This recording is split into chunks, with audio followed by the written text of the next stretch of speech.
akarnya.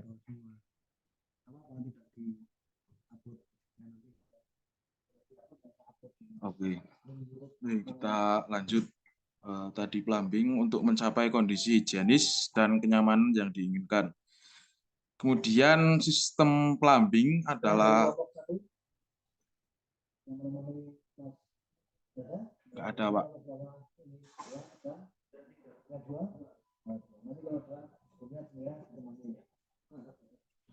Kemudian sistem plumbing sendiri adalah sistem penyediaan air bersih dan sistem pembuangan air kotor yang saling berkaitan serta merupakan paduan yang memenuhi syarat yang berupa peraturan dan perundang-undangan, pedoman pelaksanaan, standar tentang peralatan dan instalasinya.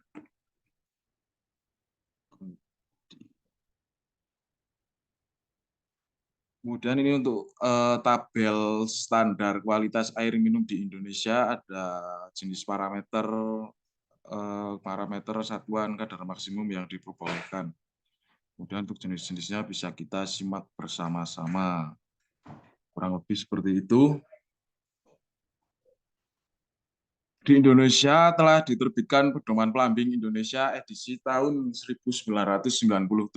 Usaha ini dimaksud untuk mengantisipasikan terjadinya kesulitan atau bahkan kegagalan yang terjadi dalam sistem plumbing. Suatu survei yang dilakukan terhadap 200 kasus instalasi plumbing di Jepang pada tahun 1978 oleh Nur Bambang Noimura 1991 menunjukkan bahwa kegagalan sistem plumbing dapat terjadi dengan gambaran sebagai berikut. Yang pertama yaitu 37% disebabkan karena kurang cermatnya perancangan. Kemudian 34% disebabkan oleh kurang baiknya pemasangan serta 29% disebabkan oleh getaran dan kebisingan yang berasal dari mesin dan sistem pipa. Sebagian besar kegagalan tersebut yang terjadi pada waktu pelaksanaan. Kemudian beberapa kegagalan sistem plumbing dapat kita kategorikan sebagai berikut.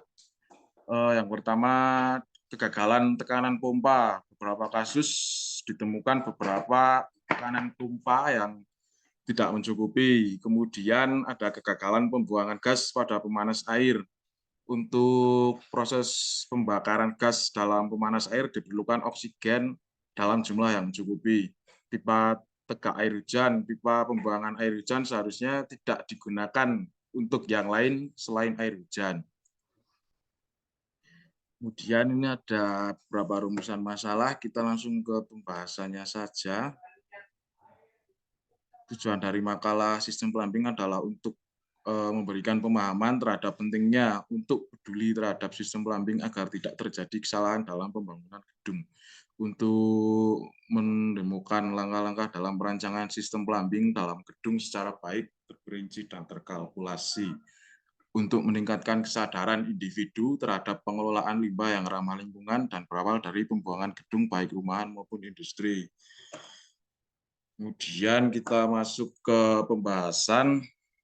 Yang pertama, plumbing adalah sebagai fungsi dan peralatan, yaitu yang pertama, fungsi dan peralatan plumbing sebagai untuk penyediaan air bersih, kemudian untuk pengelolaan air limbah sehingga limbahnya ramah lingkungan, kemudian sebagai alat seperti peralatan air bersih untuk instalasi air panas, untuk instalasi pembuangan, dan fan, dan untuk saniter. Kemudian fungsi plumbing sebagai alat secara umum yaitu bisa untuk pemadam kebakaran, bisa untuk septic tank, bisa untuk instalasi gas, bisa untuk dapur, laundry, untuk sampah, kemudian penyediaan air minum, dan peralatan yang lainnya. Kemudian model dan sketsa plumbing adalah diagram sistem plumbing yang digunakan untuk membantu perencanaan dan tata letak komponen-komponen sistem plumbing.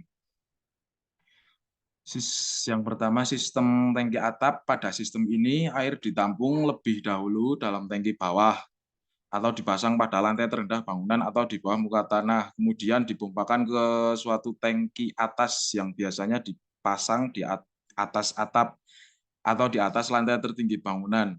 Dari tangki ini air didistribusikan ke seluruh bangunan. Sistem tangki atap digunakan pertimbangan sebagai berikut. Yang pertama, fluktuasi tekanan pada alat plumbing tidak besar atau dianggap perubahan tekanan diakibatkan perubahan muka air pada rangka atap. Kemudian pompa pengisian rangka atap dapat bekerja secara otomatis. Kemudian perawatan rangka atap sangat sederhana dan mudah dilaksanakan. Nah, ini contoh gambar atau sketsa sistem tangki atap yang mana ini yang di atas atap ada tangki, ada katup, kemudian kita salurkan ke bawah, ke lantai bawahnya lagi, selanjutnya sampai lantai yang terbawah. Kemudian sistem tangki tekan atau hidrosfor. Prinsip hidrosfor adalah prinsip sistem ini sebagai berikut. Air yang telah ditampung dalam tangki bawah dipompakan ke dalam suatu bejana atau tangki tertutup sehingga udara di dalamnya terkompresi. Air dari tangki tersebut dialirkan ke dalam sistem distribusi bangunan. Pompa bekerja secara otomatis yang diatur oleh suatu detektor tekanan. Daerah fluktuasi tekanan tergantung pada tinggi bangunan, misalnya 1 sampai 1,5 kg per cm persegi atau 10 sampai 115, maka untuk bangunan 2 sampai 3 lantai. Di samping pompa diperlukan juga kompresor yang keduanya dapat dioperasikan secara otomatis. Kelebihan tangki tekan atau hidrosfor ini adalah lebih estetik dibanding dengan sistem rangka atap.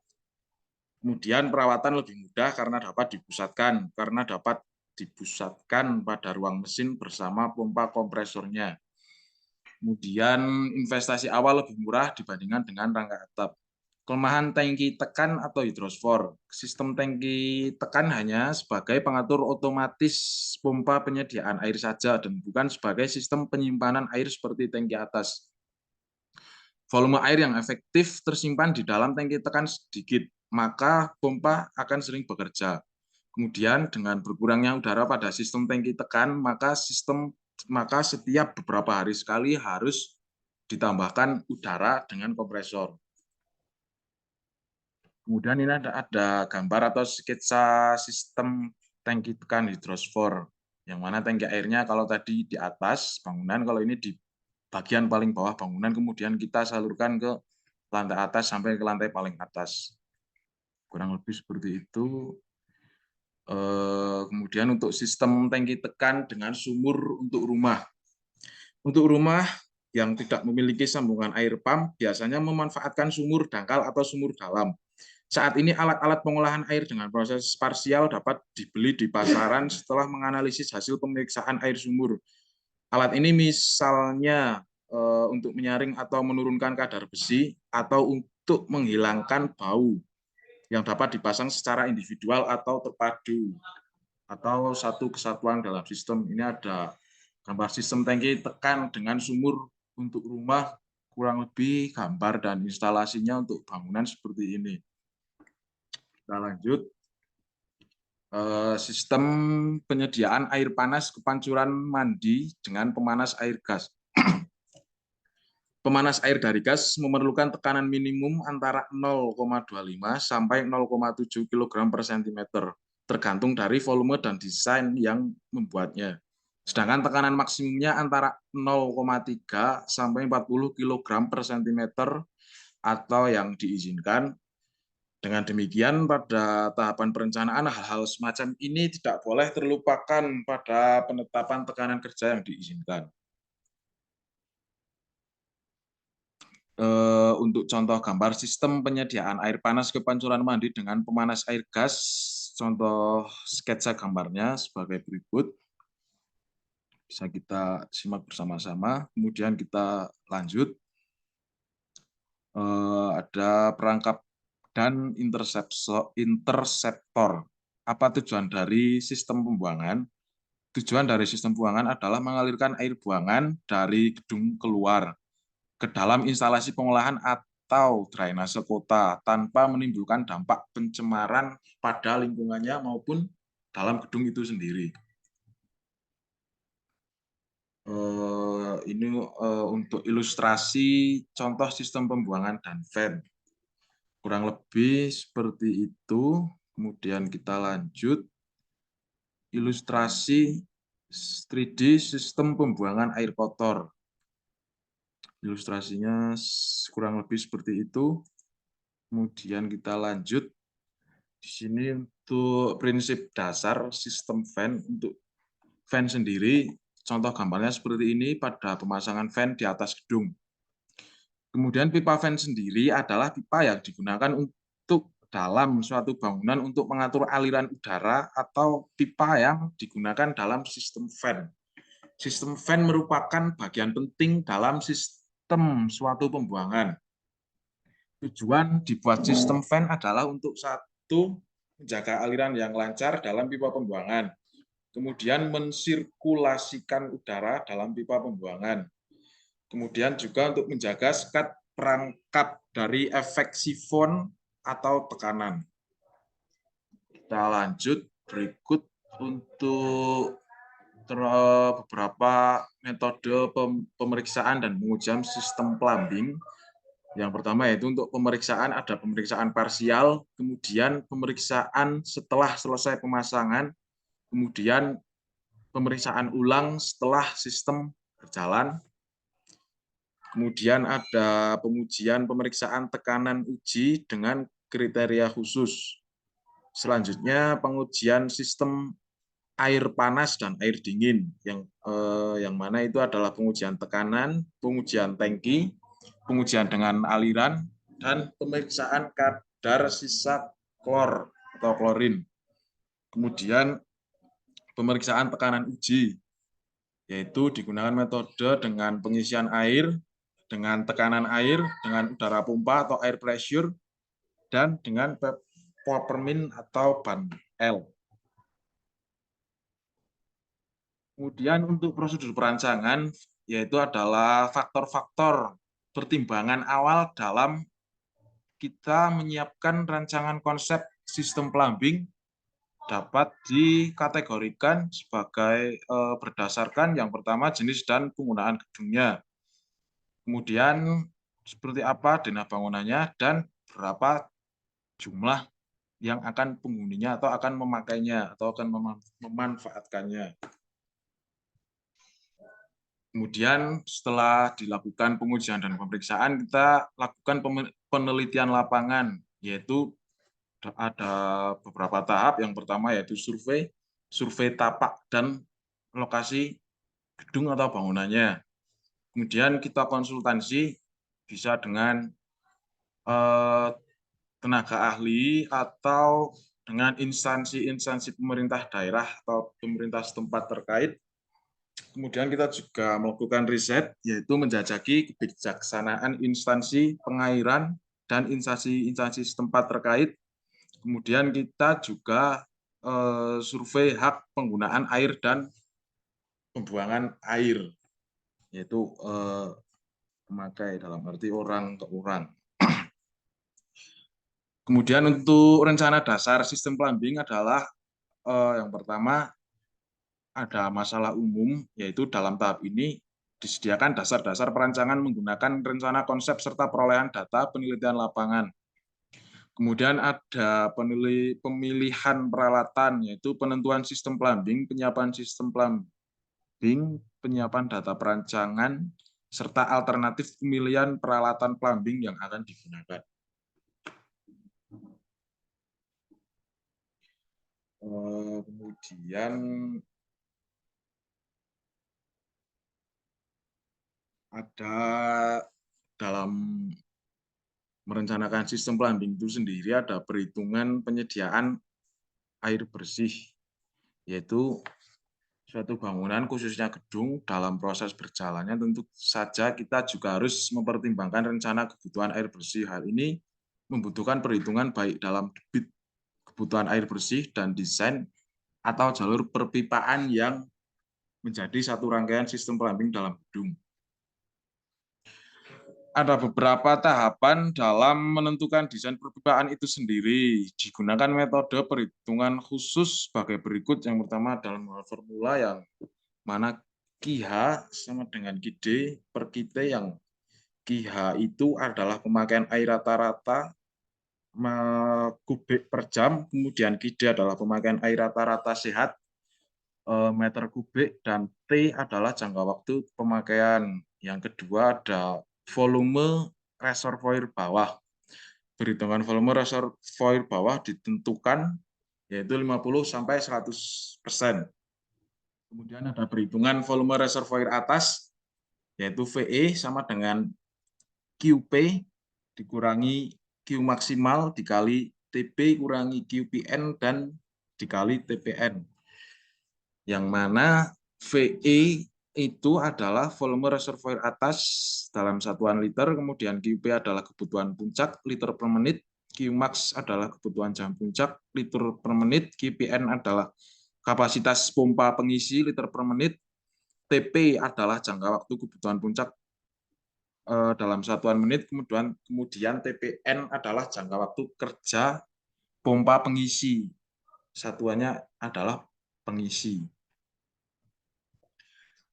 Kemudian ada juga untuk selain air bersih juga untuk kebutuhan pemadam kebakaran, yang mana setelah dari perhitungan tadi ada volume total yaitu volume reservoir bawah sesuai dengan rumus perhitungan yang tadi, dan kita tambahkan dengan volume air pemadam kebakaran.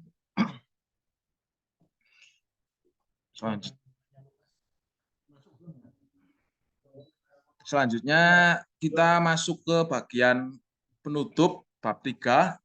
Yaitu ada kesimpulannya bahwa sistem plumbing dalam gedung adalah hal yang sangat vital dalam suatu pembangunan, khususnya bangunan gedung. Karena untuk memenuhi standar layak fungsi bangunan plumbing merupakan hal yang tidak bisa diindahkan. Tanpa sistem plumbing yang baik, bangunan gedung tidak memenuhi standar layak fungsi, dan sistem plumbing yang baik, akurat dan presisi diperlukan riset dan observasi baik dari spek tertentu ataupun dari faktor-faktor kondisi di lapangan, dan juga untuk itu diperlukan kalkulasi dan perhitungan yang mantap. Kemudian ini ada saran, salah satu faktor permasalahan utama dalam kasus infrastruktur ramah lingkungan ini adalah kesadaran dari masing-masing individu.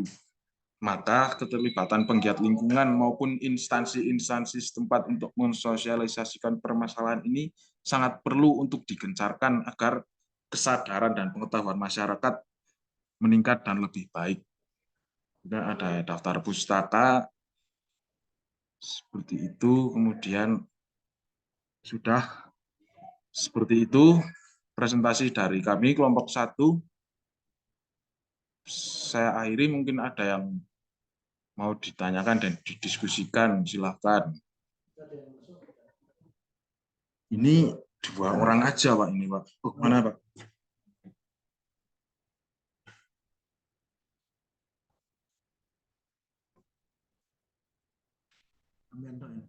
Iya, Pak. Ini, Pak. Saya aja ini yang masuk. Saya sendiri. Lagi sibuk, Pak.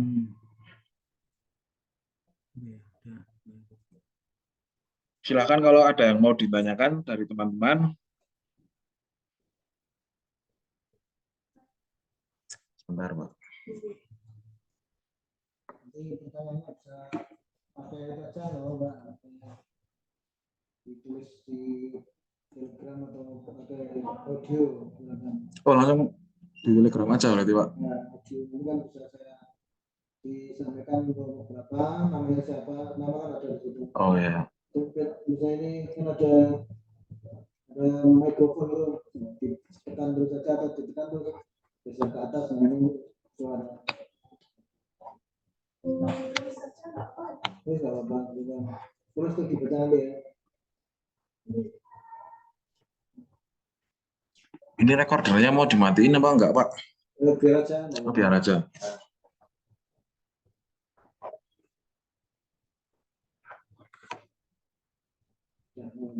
Ya, Pak. Lopet, Pak.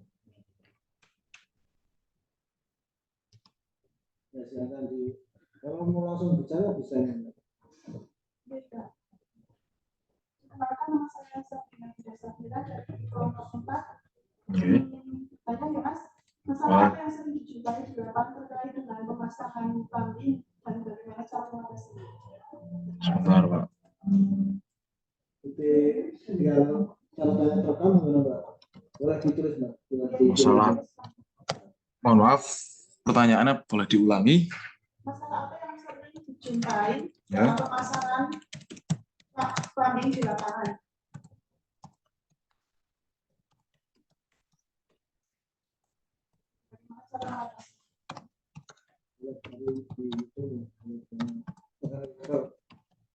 Dari di YouTube, Pak. Terus di mana terserah. Kita punya pengalaman. searching Google aja ya, Pak.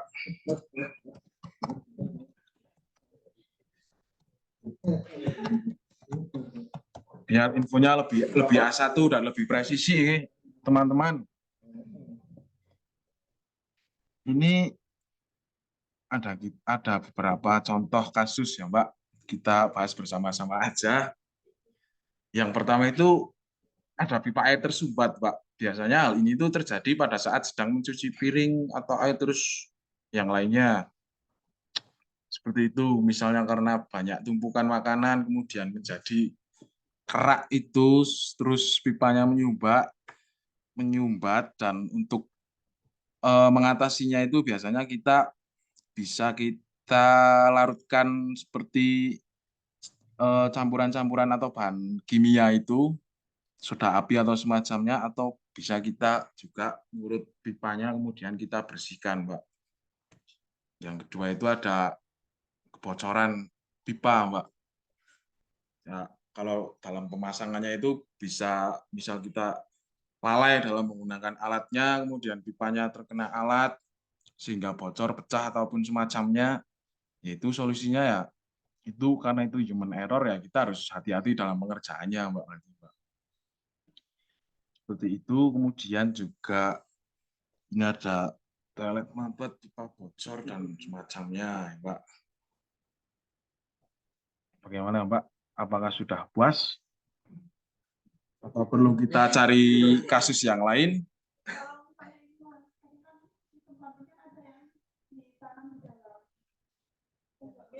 Tembok. Ya.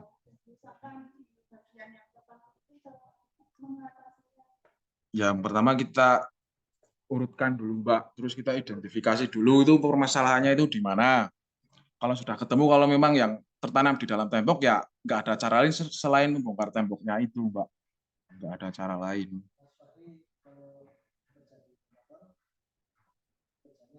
Saya ikut Mas Erik, Pak, di kontraktor. Kebanyakan jalan. Enggak, ya saya itu kadang-kadang saya bantu Mas Erik, Pak, ukur-ukur gitu. Kebanyakan jalan itu, Pak, apa pokir-pokir itu, Pak.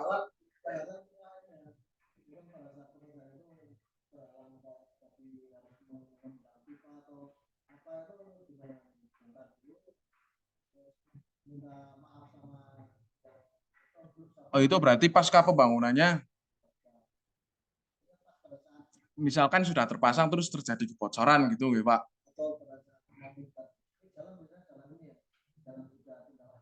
Ya, pokir itu, Pak, ya.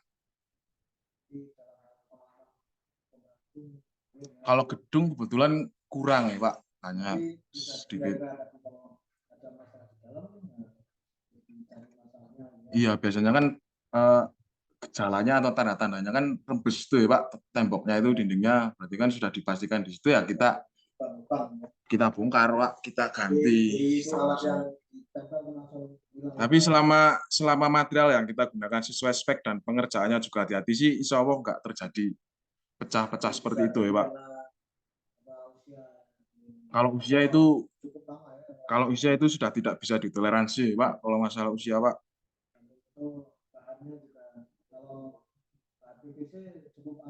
Kalau PVC awet, Pak. Awet. Iya. Nah, kalau itu bisa. Cuman kasus seperti itu jarang sekali terjadi kalau untuk di desa, ya, Pak. Ya mungkin ada ya, Pak. Ya, terus merusak sistem plumbingnya. Bagaimana saudara-saudara? Sudah cukup? Nah, tapi kalau yang lainnya itu boleh disampaikan saja ke Mas Nanda Fikri, atau langsung share detailnya. biar mereka. Tapi itu jawabannya Mas ya. Siap.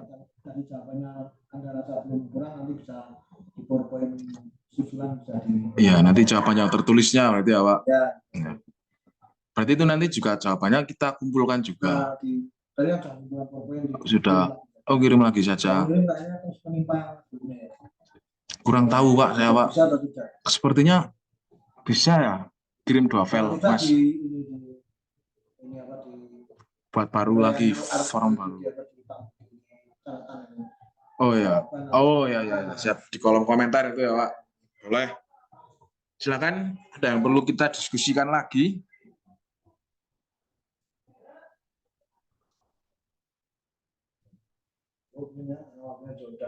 Oke, cukup ya. Baik, seperti itu dari kita kelompok 1. Saya akhiri. Terima kasih. Assalamualaikum warahmatullahi wabarakatuh. Kelompok 1 yang diwakili oleh seorang Mas Fikri Fajar. Bisa mendapatkan gambaran itu tadi sebenarnya bisa menjelaskan lebih ketika ada gambar itu ya, gambar 3 dimensinya itu. Nah, satu persatu dari mulai pompa, kemudian pipanya diameter berapa, terus ada alat apa saja, dan itu mungkin bisa menjadi pertanyaan dari teman-teman semua. Karena kalau belum pernah praktek, berarti ketika akan membangun instalasi itu masih harus berpikir saya harus beli apa itu. Alatnya kan ada keran, ada stepran, ada itu namanya valve. Jadi kalau stepran itu bukanya muter beberapa kali, tapi kalau valve sekali aja. Sekali. Nah, itu biasanya untuk instalasi yang besar itu menggunakan keran. Ya, keran. Nah, instalasi dari sumber mata air kalian muternya beberapa kali. Tapi kalau yang untuk rumah tangga lebih cepat pakai yang valve yang kudu dicek itu kan sekali putar.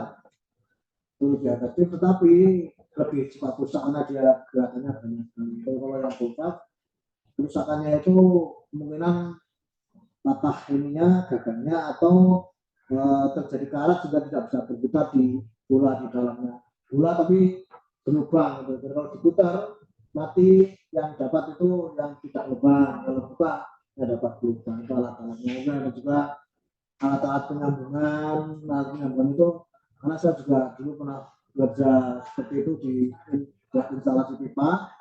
Itu ada misalnya pipa di posisi yang sulit. Nah, jadi dia tidak bisa diputar pipanya. Makanya harus ada alat namanya itu apa yang bisa masuk terus diputar pinggirnya itu pipa saja. Tidak lama sekali. Jadi ada beberapa alat yang itu harus dirancang ketika kita akan membuat instalasi. Misalnya, tolong dibuatkan instalasi di pabrik untuk air, aliran air ya. Terus kita harus berpikir tadi disampaikan berapa lama, berapa meter panjangnya, apakah itu perlu bantuan pompa. Jadi itu karena merupakan bagian dari teknik lingkungan. Nah, kali Anda nanti dapat job untuk itu ya, silakan dipelajari dulu. Baik, terima kasih untuk kelompok 1 sudah menjalankan tugasnya dengan baik dan sudah bekerja sama dengan teman-temannya. Itu yang saya harapkan tentu jadi bervariasi. Tadi mungkin sumbernya tidak hanya dari buku itu ya, Rekayasa Lingkungan ya, malah banyak dari luar, dari praktikum-praktikum di lapangan ya, dari dari hal-hal yang baik gitu, atau dari best practice, namanya best practice. Oh, ini masih merekam harusnya dia. Zoom. Baik, sekarang kita lanjutkan untuk kelompok berikutnya, yaitu kelompok 2. Ada yang mau pilih di sini kelompok 2? Berapa orang? Kelompok 2 berapa orang yang hadir? Itu toh? Oh ya. Yang lainnya kelompok 3 dan 4 ya. Wah, besok gantian itu. Kelompok 3 dan 4 tidak masuk. Ya, mudah-mudahan ada, kalau tidak ada halangan dan sebagainya datang ya Mbak. Biar nanti beda sih absensi kalau harus hadir tapi offline sama online. Oke, kita lanjutkan lagi yang kelompok berikutnya, yaitu kelompok 2. Ini waktunya sih sebentar, nanti bisa di ini ya Pak, dipersingkat ya, tinggal sebentar. Udah kirim di sini belum Pak, kelompok 2? Yang mana? Ini PPT-nya mana? Ini ya, cendana. Ini bebas. Ini kerusan. Berarti ini Mbak Cendana ya. PPTX saja. Kelompok 2.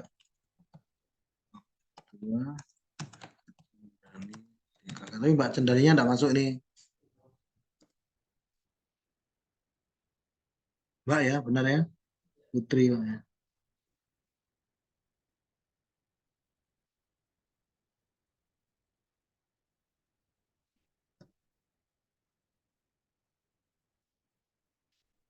Ya, ini jumlahnya ada berapa ini? 16 ya. Mudah-mudahan waktunya cukup ya. Kalau lebih sedikit ya enggak apa-apa. Ini bagaimana mengerjakannya? Apakah kelompok atau menyerahkan pada salah satu orang?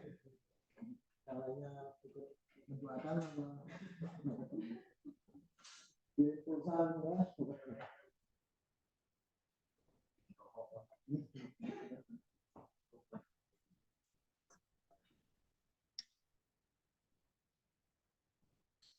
Oke, baik, langsung saja.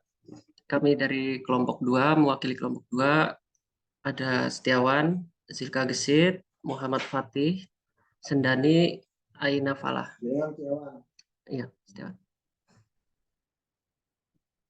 Ini enter aja. Pendahuluan. Limbah padat atau sampah adalah semua buangan padat yang dihasilkan oleh aktivitas hidup manusia dan hewan, yang dibuang karena sudah tidak berguna lagi atau tidak dikehendaki. Gambaran mengenai meningkatnya jumlah dan macam limbah padat pada umumnya sesuai dengan pertambahan penduduk dengan segala kegiatan dapat ditunjukkan dalam bentuk grafik. Grafiknya seperti ini. Ini grafik hubungan antara timbulan sampah, jumlah penduduk, dan lahan dengan perkembangan waktu. Ketersediaan untuk TPA. Ya, tempat sampah pembuangan. Timbulan sampah, jumlah penduduk.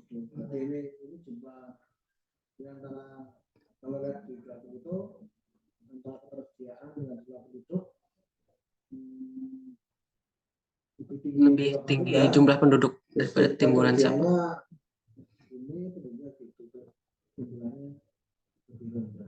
Timbulannya lebih rendah.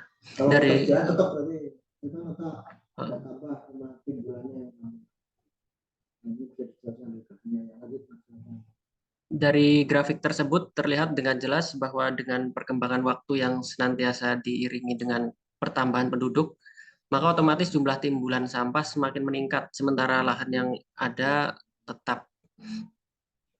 Lahan yang tersedia akan terus berkurang akibat penggunaan yang lain, misalnya untuk perumahan, fasilitas umum, dan lain-lain. Pengelolaan limbah padat atau sampah dilakukan untuk membuat lingkungan yang sehat bagi masyarakat. Ancaman kesehatan dapat timbul disebabkan oleh digunakannya timbunan sampah sebagai tempat berkembang biaknya alat lalat dan tikus, serta akhirnya menularkan penyakit pada manusia. Di samping itu, timbunan sampah secara estetika menampilkan pemandangan yang tidak menyenangkan selain bau yang tidak sedap akibat dekomposisi. Contoh penerapan penenangan limbah padat yang banyak dilakukan terutama untuk jenis sampah yang banyak mengandung bahan organik adalah kompos. Yang dimaksud dengan kompos adalah hasil akhir dekomposisi atau pembusukan sampah menjadi bahan yang dapat langsung diserap oleh tumbuhan, zat organik dan anorganik.